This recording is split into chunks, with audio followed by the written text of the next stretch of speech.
ধূমপান, মদ্যপান এবং ড্রাগ সেবন স্বাস্থ্যের পক্ষে ক্ষতিকারক। এতে ক্যান্সার হয়।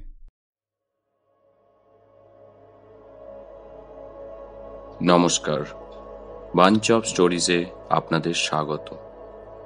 আজকের গল্পটি সম্পূর্ণরূপে প্রাপ্তবয়স্কদের জন্য। ফাঁসুড়ে অর্থাৎ যারা ফাঁসি দেন।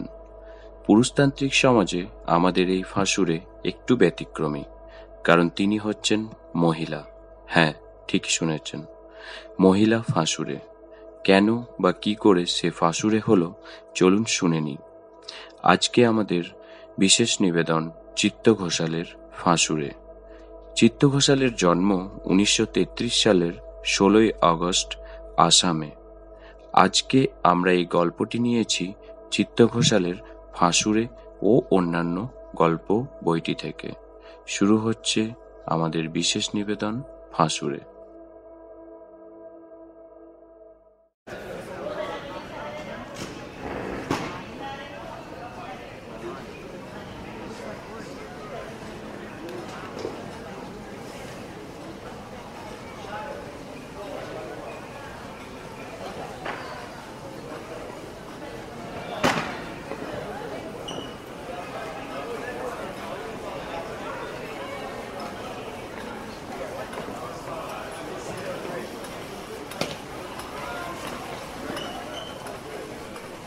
Order, order, order.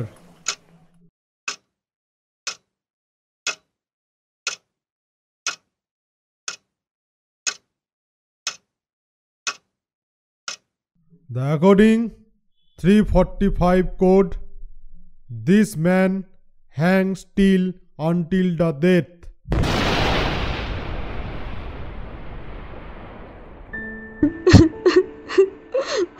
ওরে বক্কা রে, আমার 7 রাজার ধন মানিক, কি হলো রে তোর?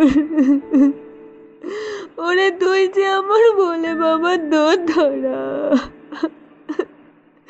বলে বাবা তোরে এইভাবে নিলে? ওরে বক্কা রে। বক্রেশ্বর বাখণ্ডী ওরফে বক্কার ফাঁসি হচ্ছেই। শিবের মাথায় বিস্তর ফুল বেলপাতা দিয়ে 32 বছর বয়সে পেটে ছেলে ধরতে পেরেছিল বক্কার মা। তাই শিবের নামে নাম রেখেছিল ছেলের, বক্রেশ্বর। সেই ছেলেকে মাত্র 36 বছর বয়সে টেনে নিচ্ছে গো ভোলানাথ। ভোলে বাবাই নিচ্ছে, না হলে যে ছেলের 15 বছর কোনো ফাঁসি হয়নি, ফাঁসির দড়ি দড়া কাঠলাকড়ি কোথায় কোনটা আছে জানেও না, সেখানেই কিনা ফাঁসি হচ্ছে। আর হচ্ছে কিনা বক্কারই।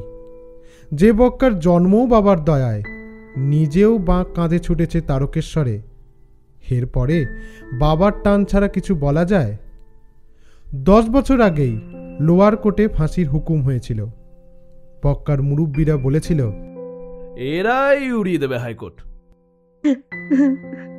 ঠিক বলছেন তো, আমার ছেলেটা প্রাণে বাঁচবে তো? আরে হ্যাঁ হ্যাঁ, এরকম কেস কত দেখেছি। বিস্তর লড়ালড়ির পর হাইকোর্টও কি জানি কেন লোয়ার কোর্টের রায় ছাপ্পা লাগিয়ে দিল। বক্কার মুরব্বীরাও কম যায় না, তারা একটু টাল খেলেও একেবারে গড়িয়ে পড়ল না। চোয়াল শক্ত করে বলল, দেখছি। ডাকসাইটে অ্যাডভোকেট তথা নেতা অজুবাবু জোর সওয়াল করল সুপ্রিম কোর্টে। সেখানেও 2 গোমরামুখ জজ সাহেব 318 পাতার রায়ে বলেই দিল, order order order, the death penalty will remain in place. If it is changed, the people will not have confidence in the court. ও গো জজ বাবু, এ তুমি কি রায় দিলে? আমার বক্কা, আমার বক্কা। নাছোড় অজুবাবু রাষ্ট্রপতির কাছে ক্ষমা প্রার্থীর আর্জি পেশ করল। সাদা সিদে নরম সরম মানুষটা কেন যে সেই প্রাণ কাঁদানো আর্জিতে গড়ল না, সেটাই ভাববার কথা। বক্কাকে ঝুলতেই হচ্ছে। বক্কা ছিল সিংহ হৃদয় যুবক। সে খোলাখুলি পার্টি যেমন করত, খোলাখুলি মদ গাঁজাও খেত, বুক বাজিয়ে সোনাগাছিও যেত, তোলাও তুলত। খুন করার সময়ও সে রেখে ডেকে কিছু করেনি। নিমাই মণ্ডলকে মেরেছিল বাজারের মাঝখানে ভোজালি দিয়ে পেট ফাঁসিয়ে। হারু বোসকে বেলা 10টায় চৌরাস্তার মোড়ে সাইকেল থেকে নামিয়ে মাথায় গুলি করেছিল। হারু মাস্টার তখন স্কুলে যাচ্ছিল।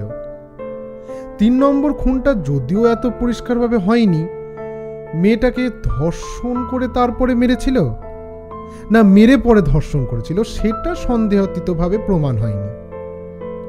বক্কা বাড়িতে এসে ভাত খেতে খেতে বুক চিতিয়ে মা বউকে বলেছিল, আজ একটা মাগিকে খালাস করলাম, হেভি দেখতে ছিল মালটা মারি। 2 দিন শালি খুব ফটর ফটর করছিল, তারপরে শালি ছুতে দেবে না, সাহস কত।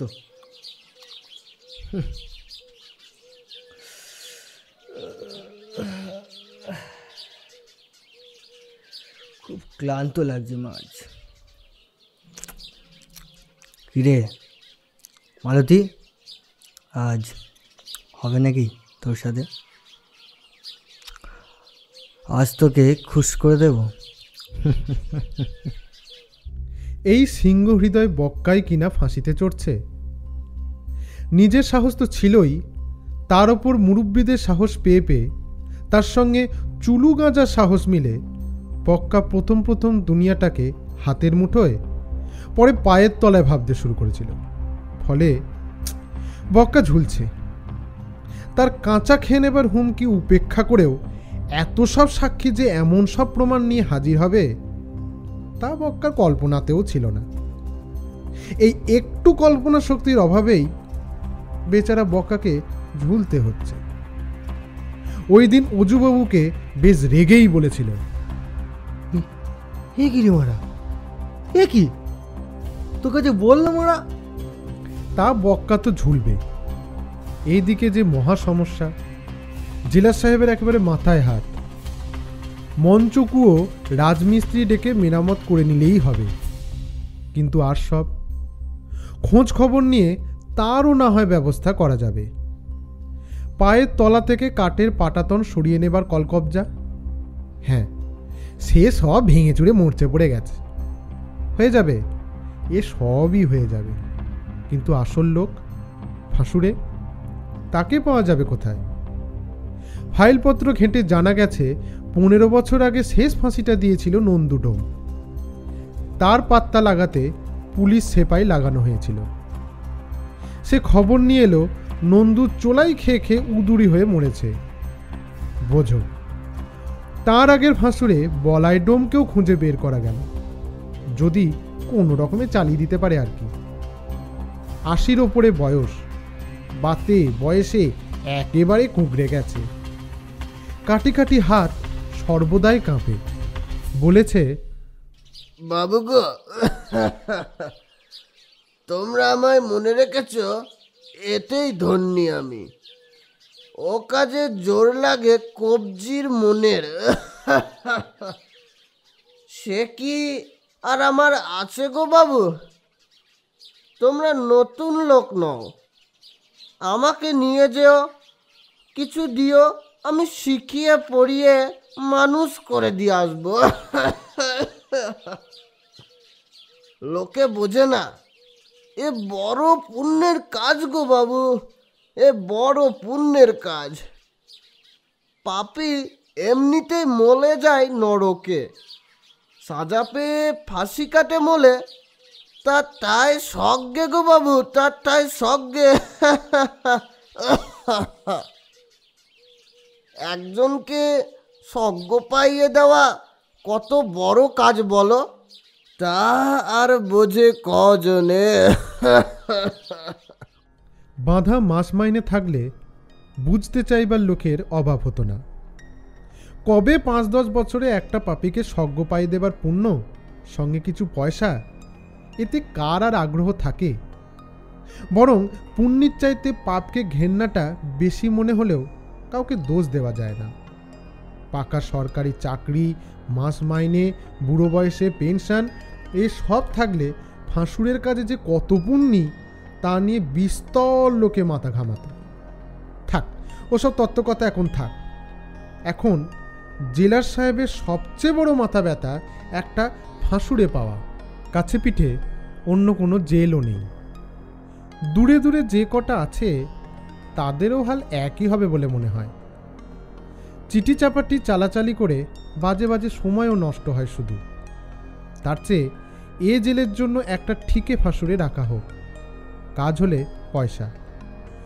ওপরওয়ালার আপত্তি হওয়ার কথা নয়। ওপরে যোগাযোগ করে জেলার সাহেব, সম্মতি এলো, কাগজে বিজ্ঞপ্তি ছাড়া হলো। যে রকম খুন খারাপির দিনকাল পড়েছে এখন, তাতে বছরে 2-1টা ফাঁসি দিতেই হবে বলে মনে হয়। দরকার পড়লে খুঁজে মর ফাঁসুরে। তার চেয়ে শক্ত সমর্থ একজন ফাঁসুরে অ্যাপয়েন্ট করাই ভালো। এ কাজ সবাই পারে না, নার্ভ দরকার, খুঁটিনাটি অনেক কিছু শেখারও আছে। হাতের কাছে তৈরি একজন লোক থাকলে চিন্তা থাকে না। কর্তারা এরকমই ভেবেছিলেন। তারা রানী ডোম খবরটা পেল জেলের ঝাড়ুদার সুবুদ্ধির কাছ থেকে। ঈদে কাগজে বিজ্ঞাপন দিয়েছে, ফাঁসুরে চাই। সারা দিন আজ হাঁড়ি চড়েনি। দৌড়ে দৌড়ে ঘুরে রোজগার 15টি টাকা। তাই দিয়ে কিছু চাল, ডাল আর আলু কিনেছে তারা। সকাল থেকে পেটে কিচ্ছু পড়েনি। মেয়ে দুটো নেতা হয়ে ঘুমোচ্ছে ঘরে। ওদের ডাকাডাকি করেনি। হাঁড়িতে ভাত চাপিয়েছে। ভাত ডাল হলে ডেকে তুলবে মেয়ে দুটোকে। 5 বছর হলেও ছিবিলাস পালিয়েছে কাকা বৃন্দাবনের বউকে নিয়ে। সে আমাকে রংটাই ছিল যা গোড়া, তাতেই কাজ ছিবিলাস। হেঁপো বুড়ো রুগীটা পারবে কেন রঙিলাকে সামলাতে? ছিবিলাসও বললি হারি, সে কিনা সাদা চামড়া দেখেই ভুলে গেল। মুড়ি খেতে খেতে বলছিল সুবুদ্ধি। তারাও কাঠকোট্টাভাবে বলল, কি আছে কে জানে ওই হারামজাদি মাগির। না খেয়ে এত খেটেও দুটো বাচ্চা পেটে ধরলেও এখনো কত মিনসের বুকের ধরপড়ানি শুনতে পাই। তা ঠিক, তার মতো 2খানা জামবাটি পাড়া বুক আছে নাকি কোনো 20 বছরের ছুরির? আখায় কাঠকুটো গুঁজে আঁচ ঠিক রাখতে রাখতে এই সবই ঘুরঘুর করছিল তারার মাথায়।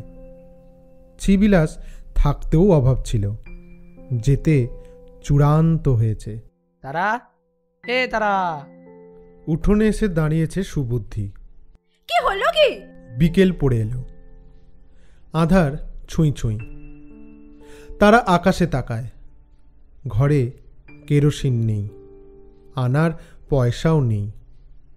পূর্ণিমের 2 দিন দেরি। আকাশ যেটুকু আলো দেয় আর কি। দাওয়ায় উঠে একটা আধ খাওয়া চাটাই পেতে বসেছে সুবুদ্ধি।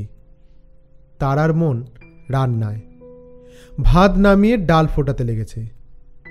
সুবুদ্ধির সঙ্গে সম্পর্কটা এমনই যে মনোযোগ তার দিকে না দিলেও চলে। মনোযোগ সে চায়ও না। সুবুদ্ধির এখানে আসা নিয়ে কি আর কথা ওঠেনি? তবে কি না তারাদের সমাজ এ নিয়ে বেশি জল ঘোলা করে না। 2-4 জনের ফরফরানি দাবড়ে উড়িয়ে দিয়েছে তারা। এই তো সেদিনই তারা একটা ছোকরাকে ঝেঁটাপেটা করতে করতে বলছিল, আমাকে সুবুদ্ধিকে মন্দ ভাবিস তো ভাবগে যা। 4 মুড়ি তেলে ভাজার সঙ্গে ভাবিস বেশি ভাল লাগবে? যখন আমার স্বামীটা নিজের কাকির সঙ্গে রঙ্গ মারাচ্ছিল, কোথায় ছিলিস রে শালারা?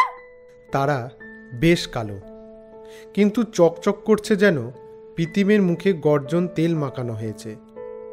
টান টান লম্বা শরীর, চওড়া কাঁধ, মুখের ছাঁটকাঁট যেন মা কালীর মতো। মস্ত বুক চিতিয়ে যখন দাঁড়ায় ভয়ই করে। খেতে তো পায় না, কোত্থেকে এমন শরীর স্বাস্থ্য তেজ পায় তা ভগা জানে। যাকগে বাবা, বেশি ঘাঁটাঘাঁটি না করাই ভালো। কি আর তুলোধনা হতে চায়? এ সব কিছু চিন্তা ঘুরে সুবুদ্ধির মাথায়। ছিবিলাস থাকতে তার বন্ধু হিসেবে কালে ভদ্রে আসতো সুবুদ্ধি। সে পালাতে সুবুদ্ধির আশা বেড়েছে। হপ্তায় 1-2 দিন আসেই, গল্পগাছা করে, বুদ্ধি পরামর্শ দেয়, মেয়ে দুটোর জন্য এটা সেটা নিয়েও আসে হাতে করে। তেমন দরকারে ওর কাছ থেকে 2-5 টাকা ধারও নেয় তারা। শুদ্ধে না পারার ভয়ে বেশি নেয় না। যদিও মুখ ফুটে সুবুদ্ধি যে চাইবে না তা তারা জানে। সুবুদ্ধিও যে সে হালকা ইঙ্গিত দিলে তার শরীরটাকে চুষে খাবে তাও জানে তারা। তবে সে সাহস যে তার নেই তাও সে জানে। মানুষটার দু চোখে বড় মায়া। এ মানুষ থেকে ভয় নেই তার আর, বরং মস্ত সহায় তার। সুবুদ্ধি কখনো নিজের ঘর ভেঙে বউ ছেলে মেয়েকে ভাসিয়ে তারাকে নিয়ে সুখ খুঁজবে না। একটুক্ষণ বসো, ডালটা হলেই হয়ে যায়। তারা নাই আমার, কর কেন ধীরে সুস্থে। চা খাওয়াতে পারবো না কিন্তু, চা চিনি কিচ্ছুই নেই ঘরে। ও কাল আনবো খন, অত ভাবছিস কেন? না আনবে না, অত ধার আমি শুধতে পারবো না। আরে চা তো আমিও খাই নাকি রে।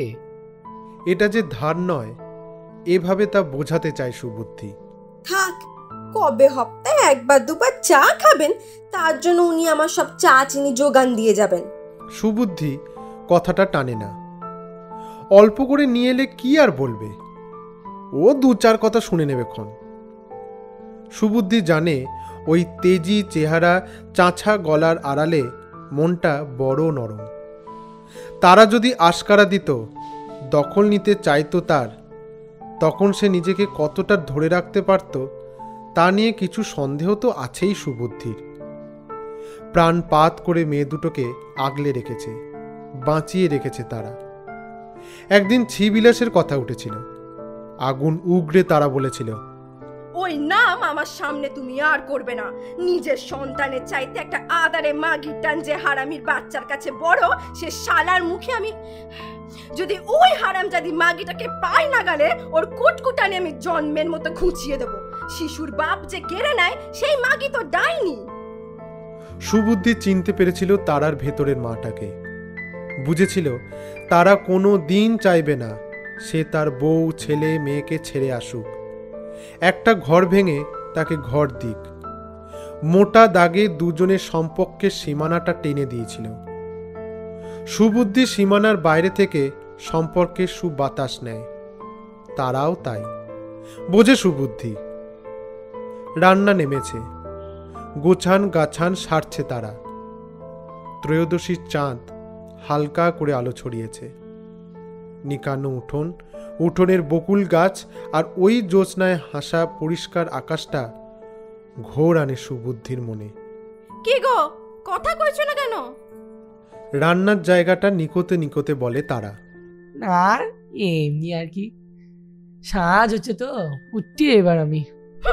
লোকের ভয় পাও বুঝি? দেখ লোকের বলা তোমার বইই গেল। তুই লক্ষ্মী সরস্বতীকে খেতে দে আগে। ঘুমাচ্ছে ঘুমাক, এখন খেলে ফের রাত্রিরে খিদে পাবে। আঁচলে হাত মুছতে মুছতে তারা এসে বসে দাওয়ার বাঁশের খুঁটিতে হেলান দিয়ে। সুবুদ্ধিও গুছিয়ে বসে বিড়ি ধরায়। গল্পগাছায় সময় কাটে। নিত্যদিনের সুখ দুঃখের কথা যেমন থাকে, টুকিটাকি হাসির হালকা কথাও হয়। সুবুদ্ধির বউ মনসা গাধার মতো খাটতে পারে, কিন্তু বুদ্ধিতে বড় মোটা। তার নানান কাহিনী শুনে হেসে মরে তারা। সুবুদ্ধি বলে, হে তুই হাসছিস তো তুই? আমার কি জ্বালা বুঝতে পারছিস তুই? সে তুমি যাই বলো বাপু, বউটা তোমার বড় ভালো, মনে একটুও প্যাঁচ ঘোচ নেই। অন্য কোনো মেয়ে হলে তোমার এখানে আসা কিন্তু ঘুচিয়ে দিত। কেন, আমি কি এখানে খারাপ মতলবে আসি নাকি? সে তুমি জানো আর আমি জানি। অন্য কোনো মেয়ে তোমার বউ হলে মানতো? তা ঠিকই বলেছিস, কিন্তু ব্যাপার কি বলতো, ওর সাথে কথা কয়ে না ঠিক সুখ নাই। সবার সবকিছু থাকে না বাপু, ও না হয় বুদ্ধিটা একটু কম, আর সব দিক দেখো। বেশ বাবা, বেশ বেশ, ওর মতন বউ আর ত্রিভুবনে নাই। কথায় কথায় বক্কার কাহিনী এসে যায়। রাক্ষসটা তবে মরছে। হ্যাঁ, এইবারে একবারে ফাইনাল। প্রেসিডেন্ট বলে দিয়েছে একে আর ক্ষমা টমা কিচ্ছু করা যাবে না। সে তো নয় হলো, কিন্তু এদিকে যে কেলোর কাণ্ড হয়ে গেছে। কেমন?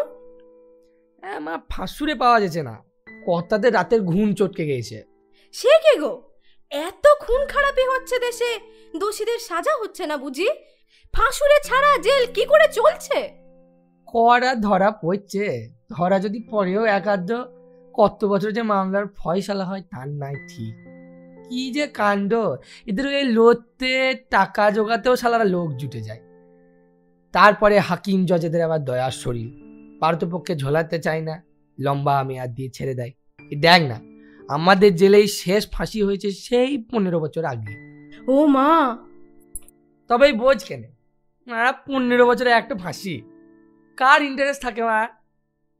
ওই যে নন্দু ডোম, ওই যে ফাঁসিটা দিয়েছিল, সে মা কবে পগার পার হয়ে গেছে। তাহলে কি হবে? তারার গলা শুনে মনে হয় সমস্যাটা তাকেও খুব ভাবাচ্ছে। কি আর হবে, কাগজে নোটিশ দিয়েছে, দেখা যাক, পেয়ে যাবে লোক। মাইনে চাকরি বুঝি? না না, কাজ হইলে তবে পয়সা। লোক পাবে? বলিস কি, কবে এক টাকা লটকাতে পারবে সেই আশায় কি ফাঁসুরে পেটে গামছা বেঁধে বসে থাকবে? ডাক পেলো তো গিয়ে লটকে এলো, ঠোক পেয়ে গেল কিছু, এতে কি পেট চলে? অন্য কাম কাজ করতেই হয় রে, উটকো রোজগারের লোভে অনেকেই আসবে। এক একটাতে কেমন দেয় বলো তো?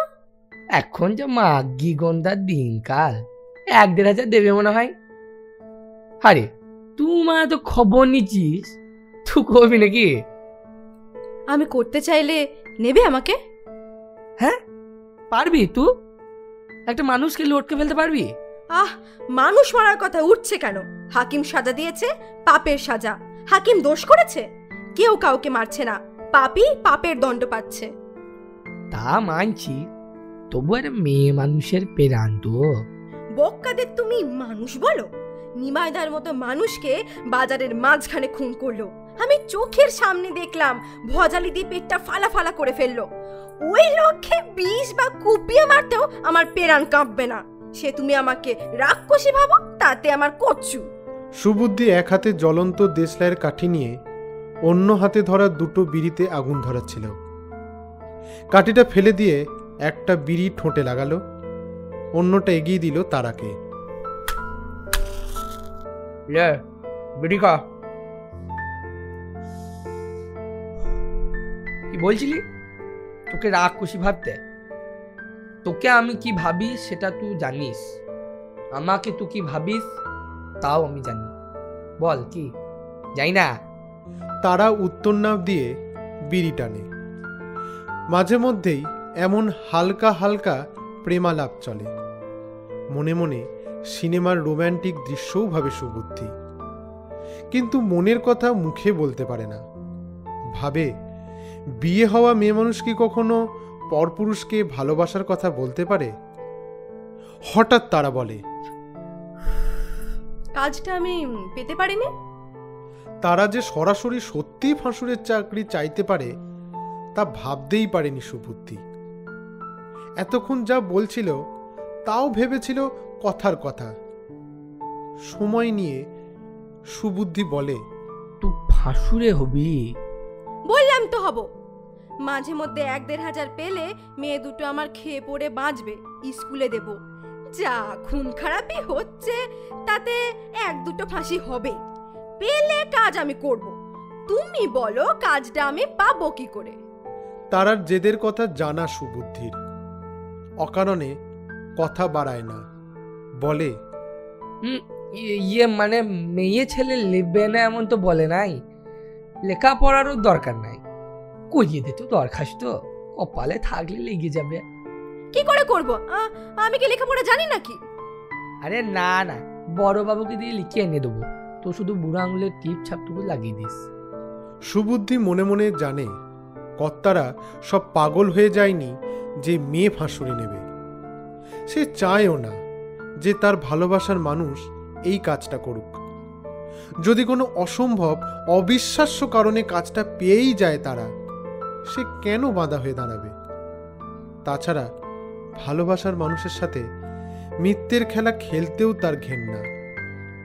সুবুদ্ধি গিয়ে বড়বাবুকে গিয়ে বলে, স্যার মানে একটা কথা শুধুছিলাম, এই ফাঁসুরের কাজে মেয়ে ছেলেকে নেবেন?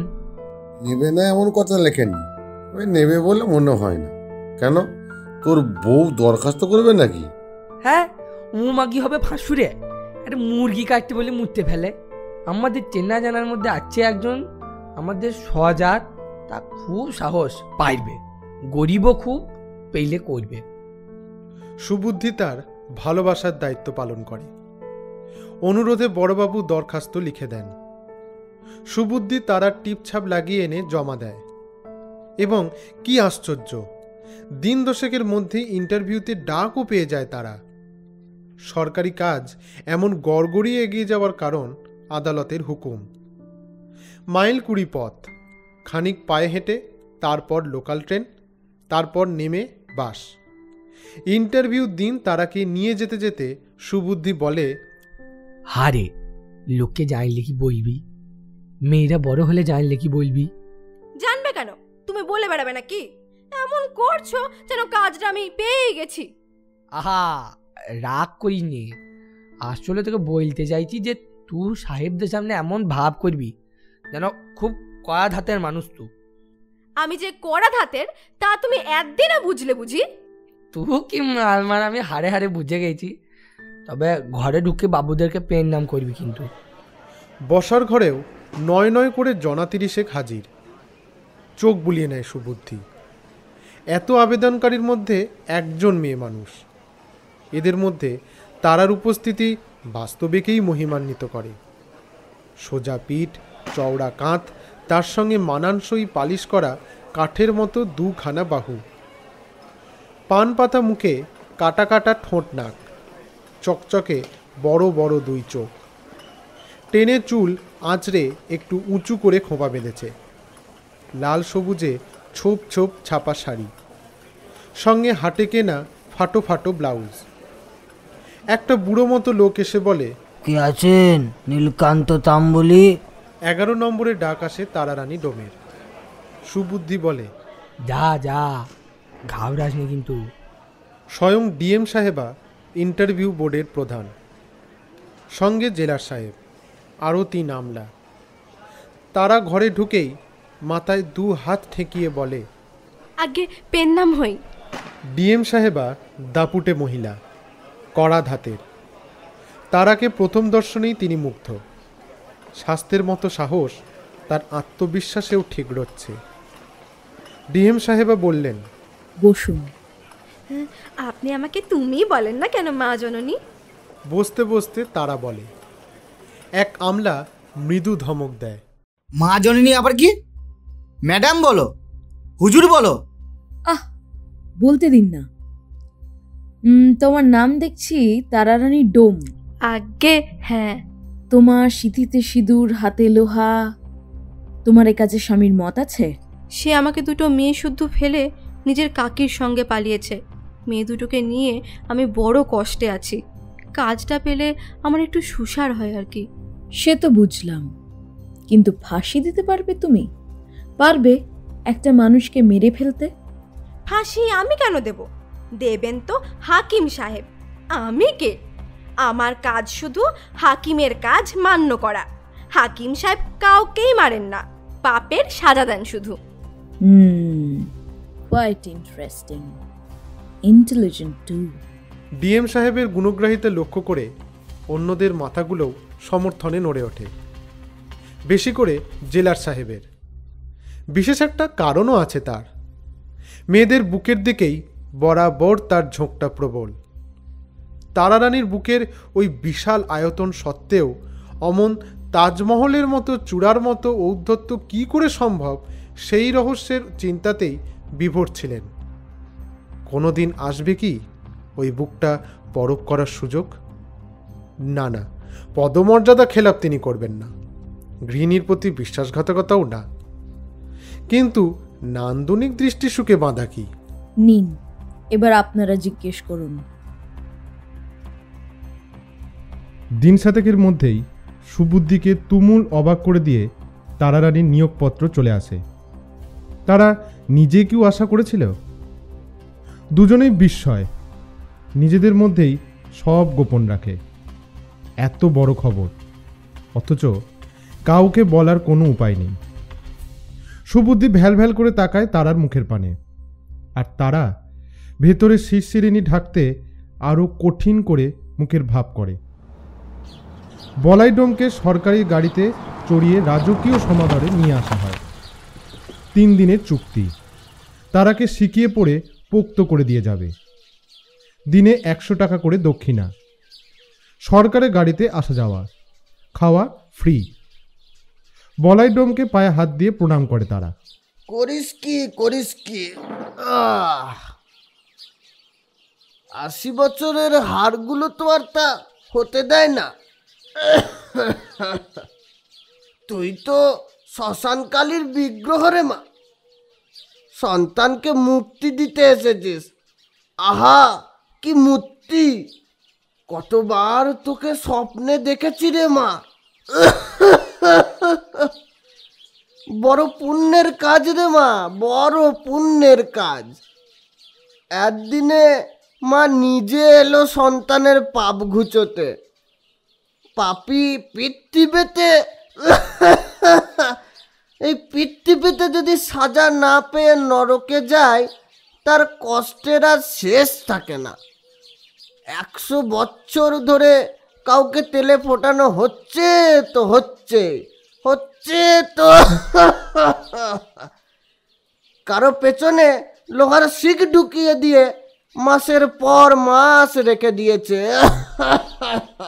বুড়োর পায়ের কাছে বসে তারা শুধোয়, ওতে কেউ বাঁচে? শোনো পাগল মেয়ের কথা শোনো। প্রাজ্ঞজন ফোকলা দাঁতে হাসে, মরা আবার মরবে কি? আত্মা মরে না, সুখেও না যন্ত্রণাতেও না। শুধু মজা করে যাও, না হয় কষ্ট পেয়ে যাও। যেমন কর্ম করে এসেছ পৃথিবীতে, তারই ফল। তা কি যেন একটা বলছিলাম জানো? হ্যাঁ, এই পৃথিবীতে সাজা পেয়ে গেলে তার ভুগতে হয় না নরকে। আরাম করতে করতে সোজা চলে যাও স্বর্গে। পাপীকে সেই স্বর্গ পাইয়ে দেবার কাজ তুই করতে যাচ্ছিস রে মা, বড় পুণ্যের কাজ। 1 সেকেন্ডেরও কষ্ট পায় না। ঝপাত করে কুয়োর মধ্যে পড়লো কি মলো, হ্যাঁচকা লেগে গলার নলিটা নিমেষে পটাং, আর অমনি আত্মাটা বেরিয়ে পড়ে শরীর থেকে। আচ্ছা বাবা, আত্মাটা কোথা দিয়ে বেরোয়? বুড়োর পায়ে হাত বুলোতে বুলোতে জিজ্ঞেস করে তারা। নির্মল জিজ্ঞাসা। কোথা দিয়ে আবার? পোঙা দিয়ে। ওপরের দিকটা ফাঁসির দড়িতে জাম থাকে তো। ওগ্রানো হাসি চাপতে তারা ঝট করে উত্তর দেয়, তারপর কি হয়? তারপর আর কি, সুখ আর সুখ। স্বর্গের সেপাইরা আগে থেকেই ডিউটিতে থাকে। আত্মা বেরোনো মাত্র তাকে নিয়ে সোজা স্বর্গে। প্র্যাকটিক্যাল ট্রেনিংয়ের আগে ছাত্রীকে তত্ত্বজ্ঞানে সমৃদ্ধ করে বলাই। শিক্ষক হিসেবে তার যোগ্যতা প্রশ্নাতীত। ফাঁসি ব্যাপারটাকে সে যে তার মতো করে ধর্ম ও দর্শনের দৃষ্টিকোণ থেকে যাচাই করে নিয়েছে, সেটা সবাই মানে। তবে কিনা এসবে তারারানী তেমন আগ্রহ বোধ করে না, বিশ্বাসও করে না। আসল কাজটা শেখার জন্যই অটল ভক্তির চোখ রাখে গুরুর দিকে। মনস্তাত্ত্বিক জ্ঞানও দেয় বলাই। যাকে ফাঁসি দিবি মা, ফাঁসির আগে তাকে কখনো দেখবি না। ফাঁসির সময়ও তার মুখের পানে তাকাবি না। যে মুক্তি দিচ্ছে আর যে পাচ্ছে সবাই তো মানুষ। মায়ায় ডুবে আছি আমরা সবাই। মরার ভয়ে কাতর মানুষের মুখ দেখলে তোরও মনটা দুর্বল হয়ে যেতে পারে। হয়তো পরের কাজটা আর নিতেই চাইবি না, দুটো পয়সা যা পেতিস তাও পাবি না। উপরি পাওনা পুণ্যটাও যাবে। কথায় বলে মন না মতি, তাই তো এত কথা রে মা। তুই পারবি, ঠিক পারবি, দেখিস। পাড়ার ব্যাপারে কোনো সন্দেহ নেই তারার মনে, পারতেই হবে। খবর নিয়ে জেনেছে কাজের মজুরি, রাহা, খরচ হেন তেন মিলিয়ে ১৫০০-এর কম হবে না। থোক কতগুলো টাকা হাতে পেলে মেয়ে দুটোর জন্য কত কী না করা যায়। কতদিন ভালো জামা প্যান্টুল ওদের গায়ে ওঠেনি, ভালো মন্দ দু পদ খেতে পায়নি। ভিক্ষেরও অধম সব কাজ করে লাতি ঝেঁটা খেয়ে যা ঘরে আনে তাতে ৩ জনের দুবেলার ভাতও হয় না। ভাগ্যিস শ্রীবিলাস ঘরটা ছিল, তাই গাছতলায় দাঁড়াতে হয়নি। বছরে 2টো ফাঁসিও যদি হয় এই কষ্ট আর থাকবে না। বেশি হলে তো কথাই নেই। লোকে কি বলবে? জানলে তো বলবে, যদি জানেও বড় জোর তার সঙ্গে মেলামেশা করবে না, এই তো। আর কথা শোনালে তারাও কম জানে না কথা শোনাতে।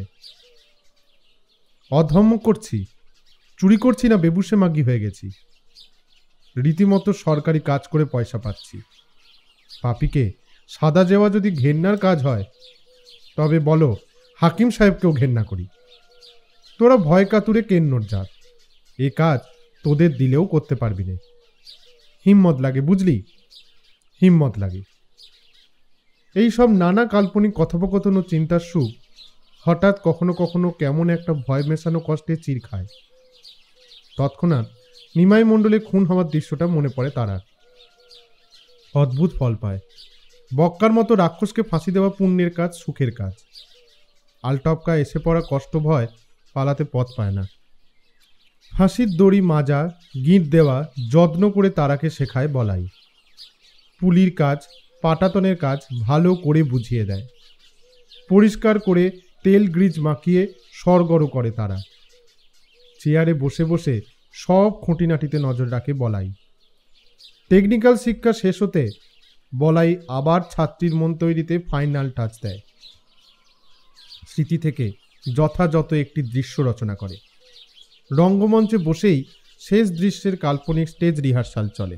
বুঝলি মা, তুই তো দাঁড়িয়ে আছিস ফাঁসির মাচায়, ওই ঠিক তোর জায়গায়। ওই দিক দিয়ে পাপিটাকে নিয়ে আসবে। খবরদার বলছি, তাকাবি না। অবোধ মনীষী তো, কেঁদে কেটিয়ে চেঁচিয়ে সে এক বিচ্ছিরি কাণ্ড হবে, হেগে মুতেও ফেলে। সে দৃশ্য না দেখাই ভালো। কানে তো আর তুলো দিতে পারবি নি। মনে রাখবি শ্মশানকালীর পা দুখানায়। ওইখানে দাঁড়াবে জেলার সাহেব, ওইখানে দাঁড়াবে ডাক্তার, ম্যাজিস্ট্রেটও থাকতে পারে। পাপিকে তো ওয়ার্ডরা টেনে হিঁচড়ে তুললো ওপরে, বাঁধা পিছমোড়া, ধরে নে কেইমেইও চলছে। আবারও বলছি, খবরদার, তুই কিন্তু তাকাবি না মুখের পানে। পাটাতনে দাঁড় করানো হলো পাপিকে। মাথা মুখ ঢেকে দেওয়া হলো কালো কাপড়ে। তুই ফাঁসটা পরিয়ে দিলি গলায়। গাঁটে আর ঘাড়েতে কতটা ফাঁক রাখতে বলেছি মনে আছে তো? পাপিকে হুকুম পড়ে শোনানো হলো। তোর নজর আর কোনো দিকে নেই। হাতলে হাত রেখে সোজা তাকিয়াছিস কর্তাদের দিকে। যেই ইশারা অমনি ঘটাং করে টান হাতলে। ব্যাস, তোর কাজ শেষ। পাপি পৌঁছে গেল স্বর্গে। দেখিস মা, বুড়ো ছেলের মুখ রাখিস। আপনি কিচ্ছু ভাববেন না বাবা। আপনার শিক্ষার ফল দেখে লোকে ভাববে আমি জন্ম ফাঁসুরে। আশীর্বাদ করি মা, তাই যেন হয়। ফাঁসির আর 4 দিন বাকি। সুবুদ্ধির হাতে গেলাসে চা ধরিয়ে তারা বলে, বলি অমন করে তাকাও কেন আমার মুখের পানে, দেখো কি? ভালোবাসার মেয়ে মানুষের এই কথার উত্তরে কত সুন্দর সুন্দর কথাই না বলা যায়, বলতেও পারে সুবুদ্ধি, কিন্তু এখন তার মুখে আর কথা জোগাচ্ছে না। বোকা বোকা মুখে হেসে চোখ সরায়, গেলাসের চায়ে চুমুক দেয়। দাওয়ায় টেমি জ্বলছে। সুবুদ্ধির কাছ থেকে 20 টাকা ধার নিয়ে চাল ডাল কিনেছে তারা, কেরোসিনও কিনেছে 1 শিশি।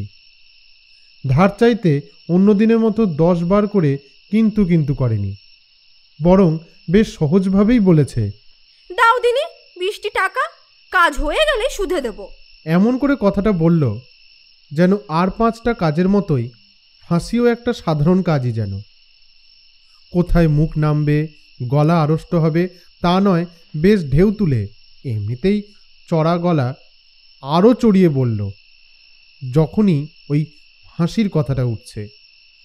চলা বলা, হাঁক ডাক, তাকানোয় আগের চাইতে তেজ ছড়াচ্ছে অনেক বেশি। এ কি রে বাবা, সুবুদ্ধির বুদ্ধিশুদ্ধি আর তল পাচ্ছে না তারার মনের। নিজের সন্তানের জন্যই শুধু না, অন্যের জন্যও তারার মায়াদয়া কম না। তেজি চেহারা, ট্যাস ট্যাস কথার ঢাকা সরালে অন্য মনের খবর। সুবুদ্ধি ভেবেছিল মেয়ে দুটোর কষ্ট আর সইতে না পেরে অভাবের জ্বালায় কাজটা নিতে চেয়েছে তারা। কপাল গুনে পেয়েও গেছে, পেয়েছে যখন করবেও, করতে গিয়ে কষ্টও পাবে বড়। কিন্তু এ কি দেখছে সুবুদ্ধি, কোথায় মিয়ে থাকবে তা নয়, ফুটছে যেন টকবক করে।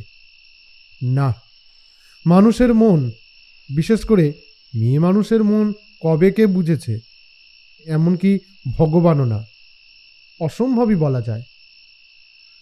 হাতায় করে হাঁড়ির ভাত তুলে টিপে টিপে দেখতে দেখতে তারা বলে, তুমি যে একবারে বাকিহারা হয়ে গেলে দেখছি। না না, কি যে বলবে ঠিক করতে পারে না সুবুদ্ধি। চা খেয়ে বিড়ি ধরায়, তারাকেও দেয়, তারপর সময় নিয়ে বলে,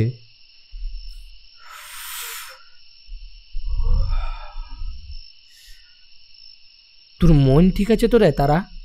ও মা, মনের আবার কি হবে? ভীষণ অবাক যেন তারা। না, তাই বলছিলাম আর কি, 4 দিন পরেই তো। এই মা, তোর জীবনে প্রথম ফাঁসি দেওয়া। তো সব কাজেই তো প্রথম দিন থাকে, এতে আবার নতুন কি?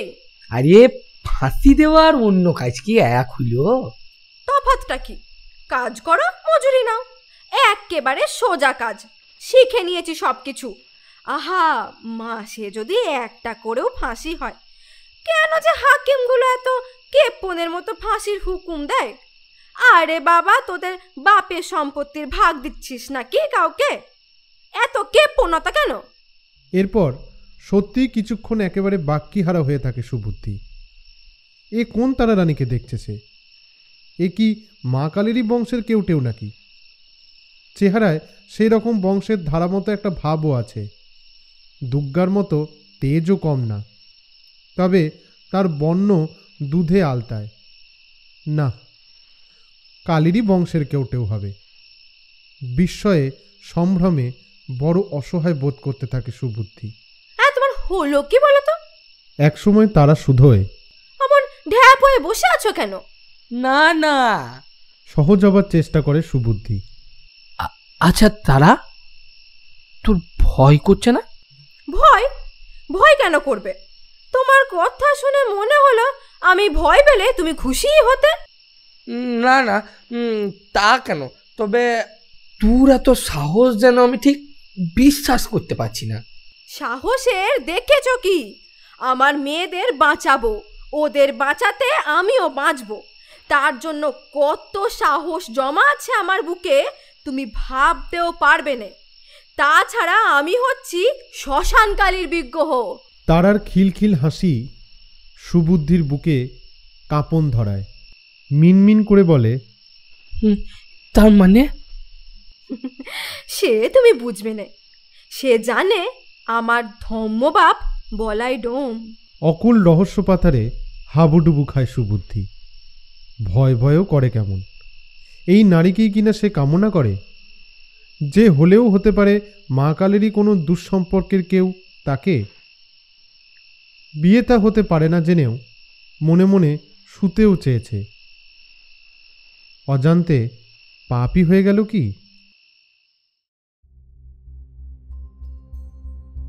গুরুর আদেশ ভুলে যায় তারা। টেনে হিঁচড়ে আনতে থাকা বক্কাটা কি চেল্লান না চেল্লাচ্ছে, না তাকিয়ে পারা যায় না। শরীর ছেড়ে দিয়েছে ব্যাটা, হাউ হাউ করে কাঁদছে। বাবু আমায় ছেড়ে দাও, আর কখনো করবো না বাবু, আমার মায়ের দিবি বলছি। বিশ্বাস করো বিশ্বাস করো, ওই ব্রজবাবু, পটলা বাবু ওরা পয়সা দিয়েছিল আমাকে খুন করতে। বিশ্বাস করো, আর করবো না। এই বাড়িটি ছেড়ে দাও, আমায় পাপ করে দাও। যদি আমি করি আমি কানকে ছেলে, ফাঁসি দিও না আমাকে। আমার বউ আছে, ছেলে মেয়ে আছে, তোমাদের ভালো হবে, ভগবান তোমাদের ভালো করবে, আমাদের ছেড়ে দাও।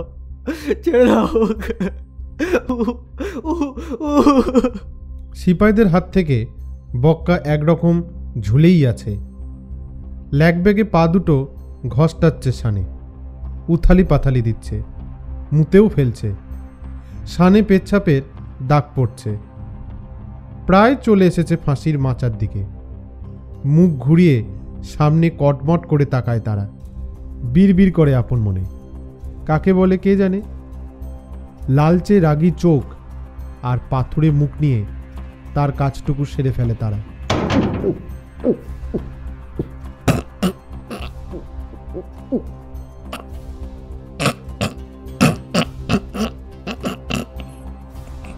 নেমে সোজা জেলার সাহেবের ঘরে। বক্কার বাদবাকি ব্যবস্থা সেরে জেলার সাহেব আসেন একটু পরে। Good, very good. তুমি নারী জাতির মুখ উজ্জ্বল করেছো তারা। যে কোনো সাহসের কাজে যে মেয়েরাও পুরুষের থেকে কম নয়, সেটা তুমি প্রমাণ করে দিয়েছো তারা। Good good. ওই বিপুল বক্ষযুগলে কি পরিমাণ কাঠিন্য জমাট বেঁধে আছে তা ভেবে কিঞ্চিত ভয় মিশ্রিত সম্ভ্রম বোধ করেন জেলার সাহেব। প্রকৃতি এক্ষেত্রে সত্যিই সুবিচার করেছে। এমন সুবিশাল ও সুউচ্চ স্তনে এই দুঃসাহসিকতারই তো অধিকার। ডিএম সাহেবার স্তন দুটির নিতান্ত অকিঞ্চিতকর অবস্থা সম্পর্কে নিঃসন্দেহ হওয়া সত্ত্বেও জেলার সাহেব তার পছন্দের তারিফ না করে পারেন না। তারারানীর মানসিক কাঠিন্য বুঝে নিতে তার একটুও সময় লাগেনি।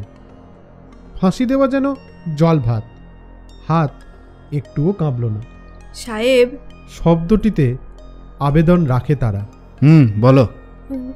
মানে কিছু টাকা পেলে বড় ভালো হতো সাহেব। কাল পেয়ে যাবে টাকা। টাকা পেতে একটু সময় লাগে, তবে তোমার জন্যই আমি এত তাড়াতাড়ি করে দিচ্ছি। কাল পেয়ে যাবে। এটা সেটা 7-17 করে বাড়িয়ে আমি তোমার 1800 টাকা বিল করে দিয়েছি। কি খুশি তো? তারা ঘাড় কাত করে, মিনমিন করে বলে, মানে 100-2 টাকা আজ পেলে বড় ভালো হতো সাহেব। বেশ বেশ, ঠিক আছে। তুমি আমার কাছ থেকে 200 টাকা ধার নিয়ে নাও, টাকা পেলে দিয়ে দিও। জেলের গেটে অপেক্ষা করছিল সুবুদ্ধি। তারা আসতে দুজনে কয়েক পা নিঃশব্দে হাঁটার পর বলল, হ্যাঁ দিলাম খুনিটাকে ঝুলিয়ে। কেঁদে কেটে হেগে মুতে শালার কি অবস্থা যদি দেখতে। তারা টকবগানি বেকুব করে দেয় সুবুদ্ধিকে। ভেবেছিল কাজটা সেরে তারা নিশ্চয়ই মনমরা হয়ে যাবে, কিন্তু এ যে উল্টো রূপ। সত্যি কি তারা তবে কালীর বংশের কেউ? গাছতলায় একটা বউ বুক চাপড়ে হাউ হাউ করে কাঁদছিল, সঙ্গে দুটো বাচ্চা। সবারই ভিখিরি পাড়া চেহারা, জামা কাপড়ও তাই। 2-4টে লোক ওদের আশেপাশে, তাদের মুখ চোখে কোনো বিকার নেই। বউটাই যেন শুধু জন্মের কাঁদা কেঁদে নিচ্ছে।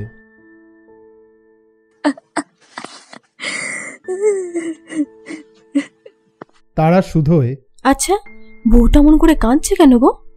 ওই তো বক্কার বউ আর ওই দুখানিও ছেলে মেয়ে।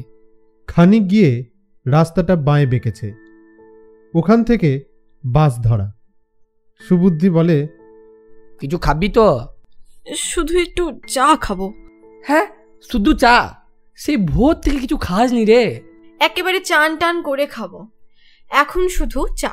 ফুটের চায়ের দোকানের বেঞ্চিতে বসে তারা বলে, সরকার ওদের দেখবে না? কাদের? এপাশ ওপাশ তাকিয়ে গলা নামায় তারা। বক্কার বউ ছেলে মেয়েকে, বাচ্চা দুটো কেউ না? আরে তাই দেখে কখনো? আরও কিছু বলতে গিয়েও চারপাশে চোখ ঘুরিয়ে থেমে গেল সুবুদ্ধি। তাড়াতাড়ি চা শেষ করে উঠে পড়ল তারাকে নিয়ে। জেলের কোনো লোকের সাথে দেখা হলেই চিত্তির। তারাকে ওরা চেনে। লোকের মাথায় তো বজ্জাতি শেষ নেই। লোককে মেয়ে ফাঁসুরের মতো তাজ্জব জিনিস দেখাতে পারলে ছাড়বে না। এখানে বসাই ঠিক হয়নি। এইখানে বাসের জন্য দাঁড়াবো না, এগিয়ে চ। সুবুদ্ধি বলে, কেন? ও পরে বলবো, তুই এগো এখন চ। তারাও ব্যাপারটা আন্দাজ করেছে। জোরে পা চালায় দুজনে। একটা দুটো করে বাস স্টপগুলো ছাড়িয়ে যায়। প্রাইভেট বাস, হাত দেখালেই থামবে। এবার ঘর যাবি তো নাকি? সুবুদ্ধি বলে, তোমার তাড়া আছে? না, কেন? এই 2-4টে জিনিস কিনবো, আজ রাত্রিরে কিন্তু তুমি আমার কাছে খাবে। ফুটের দোকান থেকে তারা 2টো ফ্রক আর প্যান্টুল কেনে। তারপর একটা মুরগি কিনে কাটিয়ে কুটিয়ে প্যাক করিয়ে নেয়। তেল মশলা কেনে, টুকিটাকি আরও অনেক কিছুই কেনে। 2 মেয়ের জন্যে প্লাস্টিকের 2টো মেম পুতুলও কেনে। সন্ধে ঘরে ফেরে। মেয়ে দুটো উঠোনে এক্কা দোক্কা খেলছে। বড় লক্ষ্মী 8 বছরের, ছোট সরস্বতী বয়স 5। লক্ষ্মীটা বেশ সিয়ানা হয়েছে। ছোট বোনকে আগলে আগলে রাখে। মা তো সারাদিন থাকে বাইরে বাইরে। মাকে দেখে মেয়েরা ছুটে আসে। তারা বলে, এই তোরা ঘরে যা। ঘরে ঢুকে সুবুদ্ধি বলে, টেমিটা নিয়ে আয় রে লক্ষ্মী, ধরিলি। মাদুর পেতে লক্ষ্মী সরস্বতীকে নিয়ে বসে সুবুদ্ধি। তারপরে গল্প শুরু করে। উঠোন থেকে তারা ডাকে, এই লক্ষ্মী, ওই দৌড়ে গিয়ে সায়া শাড়ি ব্লাউজটা নিয়ে আয় তো। সুবুদ্ধি বলে, তুই ঘরে আয় না। তারা বলে, এই ডুব দিয়ে এলাম পুকুর থেকে। তাই ঠান্ডার বেলাতে চা না করলে হতো না? কোনো উত্তর এলো না। খানিক বাদে ভেজা জামা কাপড় পাল্টে ফিরে এলো তারা। খুঁজে পেতে আর একটা টেমি বেরোলো। সেটা সাফ সুফ করে কেরোসিন ঢেলে ধরানো হলো। 2টো টেমির একটা রইল ঘরে, অন্যটা দাওয়াই নিয়ে গেল তারা। আখায় আঁচ দিয়ে ঘরে এলো। প্যাকেট খুলে জিনিসগুলো বের করলো। নতুন জামা প্যান্ট, মেম পুতুল, বিস্কুট, লেমন জুস পেয়ে সরস্বতী লক্ষ্মীর কলকলানি আর থামে না। ছোটটা বায়না ধরে নতুন জামা প্যান্ট পরবে। দেখা দেখি বড়টাও। তারা বলে, এখন না, অনেক কাজ বাকি আছে, পরে পড়িস। সুবুদ্ধি বলে, ছেলে মানুষ চাইছে, পড়ুক কেন? আয় আয়, আমি পড়িয়ে দিচ্ছি, আয়। খানিক বাদে গিলাসে চা নিয়ে তারা আবার ঘরে এলো। সঙ্গে 2খানা বিস্কুট। সুবুদ্ধি বলল, হারে তো চা কোথায়? আছে, দাওয়ায় রেখে এসেছি, কাজ করতে করতে পরে খাবো। বিপুল সুখের সম্ভার পেয়ে মেয়ে দুটো মেতে উঠেছে। ঘরটা এখন ভারী সুখের ঘর। সুবুদ্ধির মনে হয় তারাকে যেন একটু একটু বুঝতে পারছে। পাপীকে পাপের দণ্ড দিয়ে হোক সে মরণ সাজা। এই সুখ যদি পায় কোনো মা, সে চাইবে না? আর তার যদি থাকে তারার মতো বুকের বল। মা কালী, মা দুর্গা কত অসুর মেরেছে, ধর্মরক্ষে করবার জন্যই মেরেছে। বক্কার মতো মানুষ অসুর মারাও তো ধর্মরক্ষেরই জন্যই। শ্মশান কালীটালির বংশটংশ বাজে কথা। আসলে লেখাপড়া না শিখলে কি হয়? তারা ধর্মের সার কথাটা বুঝেছে বলেই বুকে এত বল পায়। ঐশী ভয়টয় ছেড়ে সুবুদ্ধির বুকে নিতান্তই মানসী ভালো লাগা আবার থই থই করে। সে খেলায় মাতে বাচ্চা দুটোর সঙ্গে। দাওয়া থেকে রান্নার খুটখাট টুং টাং নানা রকম শব্দ আসছে। খানিক বাদে মাংস কষানোর গন্ধে বাতাস মো মো করে। রান্না হতে পাত সাজিয়ে লক্ষ্মী, সরস্বতী আর সুবুদ্ধিকে খেতে দেয় তারা। ভাত, ডাল, আলু ভাজা আর মাংস। ভাতের হাঁড়ি, মাংসের কড়া, ডালের বাটি সব ঘরে এনে সাজিয়ে বসেছে তারা। যার যা লাগছে তুলে তুলে দিচ্ছে।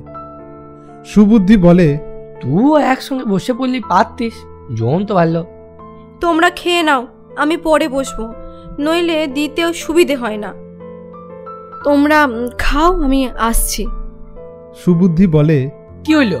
ওহ, আসছি আসছি।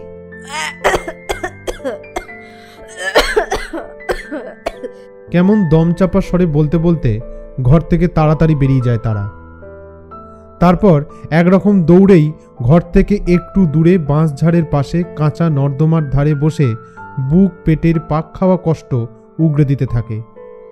সারাদিনে পেটে পড়েছে শুধু এক ভার চা, হেঁচকির সঙ্গে ওঠে শুধু একটু টক তেতো জল।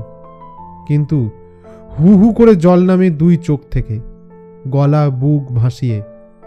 শ্মশানকালীর বিগ্রহ ভেজা খড়ের কাঠামো হয়ে বসে থাকে মাটিতে দুই হাত রেখে। উঁকি সামলায়, চোখের জল সামলায়।